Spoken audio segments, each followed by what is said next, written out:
कहेंगे अरे बाबा जी तो औरत को ऐसा कह रहे थे, बाबा जी तो नारी को ऐसा कह रहे थे, बाबा तो स्त्री को ऐसा कह रहे थे। फर्क है हर चीज। देखिएगा, होता है पुत्र, एक होता है शुद्ध। अब हमारे लिए शुद्ध भी बेटा, पुत्र भी बेटा, और बेटा तो बेटा है ही। हम तो सबका एक ही अर्थ लगाएंगे, लेकिन एक फर्क है हर चीज में। अगर कोई शब्द अलग है तो उसका अर्थ भी अलग। देखिए, औरत किसको कहा गया? औरत जो और के अंदर रत रहती है, यानी अपने पति को छोड़कर जो और में रत करती है, उसको औरत कहा जाता है। इसलिए हमारे शास्त्रों में कभी और शब्द का अर्थ नहीं मिलेगा। ये फारसी का शब्द है। हमारे यहां मिलेगा यत्र पूज्यते नारी तत्र बनते देवा। यहां नारी का अर्थ, यहां पत्नी के लिए होता है धर्म पत्नी। पत्नी भी नहीं है, धर्म पत्नी। आम के लिए नारी है, और बाकी फिर रिश्ते हैं। जिसने हमको जन्म दिया मां है, जिस स्त्री हमारी मां की कोख से जन्म लिया हमारी बहन है, जिसको हम समाज के अनुसार पढ़ा करके लाए वो हमारी धर्मपत्नी है। कोई हमारी बुआ है, कोई हमारी मम्मी है, कोई हमारी नानी है, कोई हमारी चाची है, और तो नहीं है। यहां पर जो कहते हैं, एक भजन करने वाले मानव को कभी जो है पराई स्त्री का, पराये धन का चिंतन नहीं करना।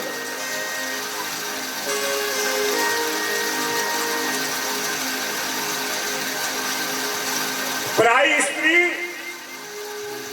यानी विषय स्त्री का दर्शन इससे भी बढ़कर है,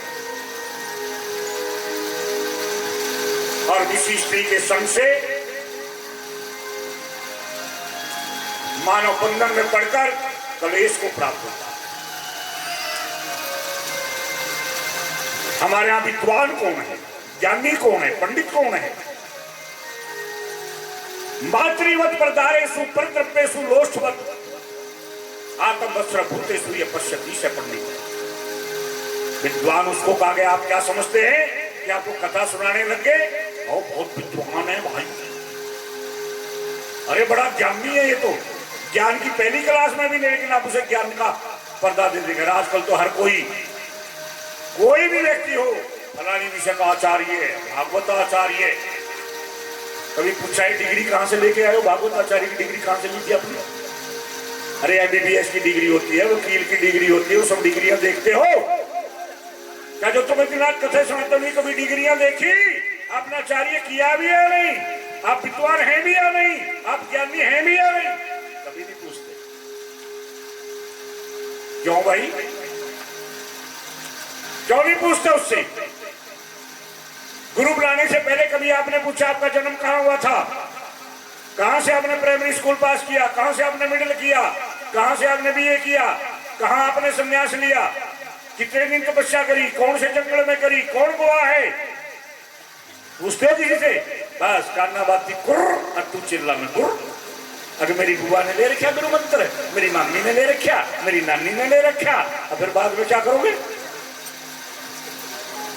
शास्त्र कहता है, देखिए हम लड़की का रिश्ता लेकर के जाते हैं, कितनी बातों का ध्यान रखते हैं। इसका गोत्र क्या है, इसकी शिक्षा क्या है, जमीन कितनी है, कहां से इसने किया, कहां नौकरी करता है, कितनी छानबीन करते हो। लेकिन गुरु बनाने से पहले कभी छानबीन करते हो? क्या गुरु की छानबीन करी? बस देख लिया कथा बहुत अच्छी कहता है, अरे भजन बहुत बढ़िया गावे। ये कोई साधु का लक्षण नहीं होते। ये तो एक प्रोफेसर भी काम करता है, दिन रात बच्चों को पढ़ाता है, वो भी बोलता है। नेता हमसे भी अच्छा बोल लेते हैं। ये देखिए इसने जीवन में किया क्या है, उसकी पूरी कुंडली निकाली है, और कुंडली निकालने के बाद अगर उसका जीवन पवित्र है, जनता सब देखती है, सब बता देती है। देखिए कहां इसने जन्म लिया था, कहां इसने अध्ययन किया, इसका कार्य क्षेत्र कहां है, कौन सी गुफा में इसने तप किया, कौन से जंगल में इसने भजन किया। क्योंकि याद रखना, वासे बहु नाम कलो भवेत वार्त्या दव्योरपि एकाकी विचरित विद्वान कुमारी अभिकंपना। जहां बहुतों का वास होगा वहां कलह होगा, झगड़ा होगा। जहां दो होंगे वहां बातचीत होगी। भजन तो एकांत में होता है, जंगलों में होता है, पहाड़ों में होता। दो रहने में वार्ता, कलह जहां बहुवास। बाबा हितैषी एकांत में हो जल्दी करना। भीड़ों में भजन नहीं होते।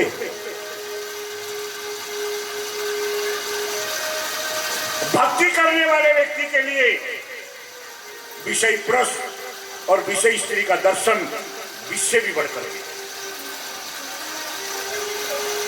यदि हमारा मन संसार में फंस गया तो ये हमारा दुर्भाग्य है।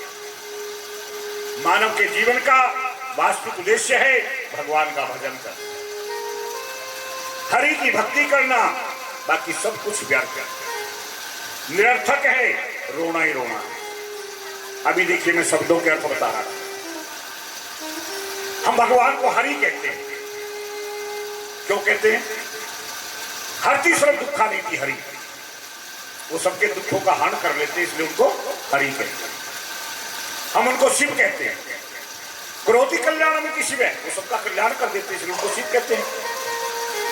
हम उनको कृष्ण कहते हैं। आकर्षित कृष्ण वो सबको पूरी तरफ खींच लेते हैं, इनको कृष्ण कहते हैं। रमनते सर्वत्र इति स रामे, वो सब जगह रमे हुए उसको राम कहते हैं। विष्णु शेते सर्व जगतमिति विष्णु, वो सारे जगत का पालन करते थे, उनको विष्णु कहते हैं। ओम अब तीती हो है, वो सबकी रक्षा करते हैं, इसलिए उनको ओम कहते हैं। परमात्मा के जितने नाम हैं उन सबके अलग अलग अर्थ हैं, इसलिए स्त्री, नारी, औरत, वुमेन, वाइफ, इन सबके अलग अलग अर्थ हैं। लेकिन आप सबको एक जगह मिला देते हैं। क्या करते हो?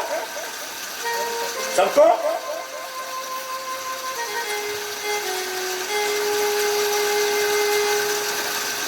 यहां पर भागवत के अंदर कहा है कि हरि की भक्ति करना सबसे श्रेष्ठ है, बाकी सब कुछ व्यर्थ है, निरर्थक है, रोना ही रोना। ये संसार दूर से सुंदर, सुखदायक और सुहावना लगता है, परंतु वास्तव में ये काले नाग की तरह है।